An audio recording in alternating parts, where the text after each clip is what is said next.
Assalamualaikum warahmatullahi wabarakatuh. Khalifah Utsman bin Affan lahir pada tahun kelima sesudah tahun Gajah pada tahun 573 Masehi di Mekah.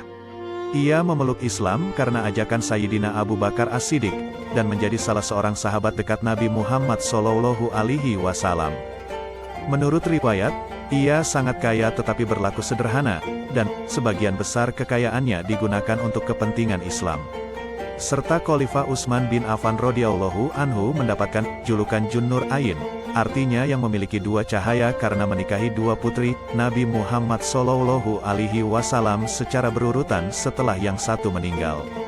Pada diri Utsman radhiyallahu anhu telah dihiasi sifat pemalu yang rasa malu ini terlahir dari melihat dirinya. Dan dia sangat mengagungkan Tuhannya, beriring dengan kekurangan yang dia rasakan pada dirinya.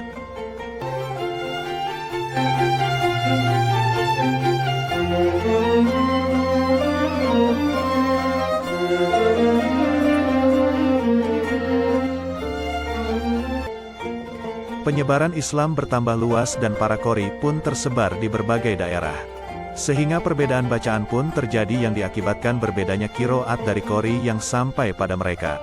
Sebagian orang muslim merasa puas karena perbedaan tersebut disandarkan pada Rasulullah SAW. Tetapi keadaan demikian bukan berarti tidak menimbulkan keraguan kepada generasi berikutnya, yang tidak secara langsung bertemu Nabi Muhammad. Selanjutnya Sayyidina Utsman mengirim surat pada Hafsah yang isinya, "Kirimkanlah pada kami lembaran-lembaran yang bertuliskan Al-Quran. Kami akan menyalinnya dalam bentuk mushaf dan setelah selesai akan kami kembalikan kepada Anda." Kemudian Hafsah mengirimkannya kepada Khalifah Utsman. Utsman memerintahkan para sahabat yang antara lain, Zaid ibnu Tsabit, Abdullah ibnu Zubair, Sa'ad ibnu Al-As, dan Abdurrahman ibnu Haris ibnu Hisham, untuk menyalin mushaf yang telah dipinjam. Khalifah Utsman berpesan kepada kaum Quraisy, bila Anda berbeda pendapat tentang hal Al-Quran, maka tulislah dengan ucapan lisan Quraisy karena Al-Quran diturunkan di kaum Quraisy.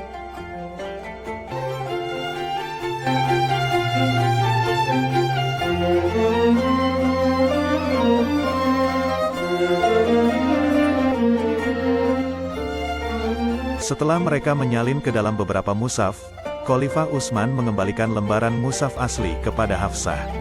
Selanjutnya menyebarkan mushaf yang telah disalinnya ke seluruh daerah, dan memerintahkan agar semua bentuk lembaran mushaf yang lain dimusnahkan.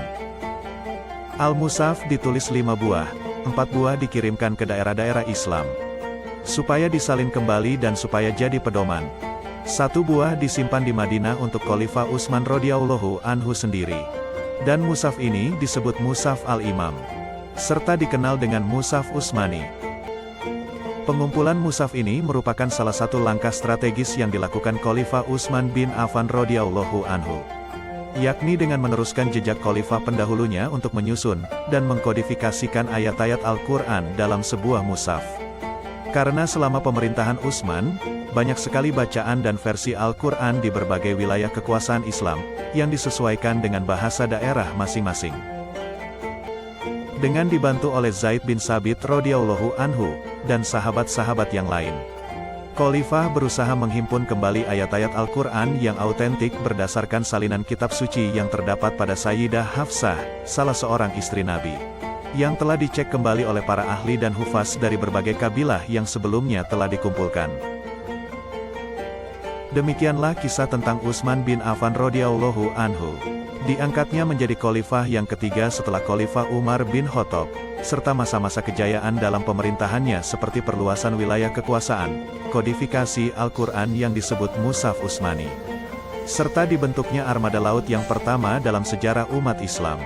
Dan sampai akhir hayatnya khalifah ketiga umat Islam Utsman bin Affan radhiyallahu anhu wafat pada tahun 656 Masehi. Wallahu alam.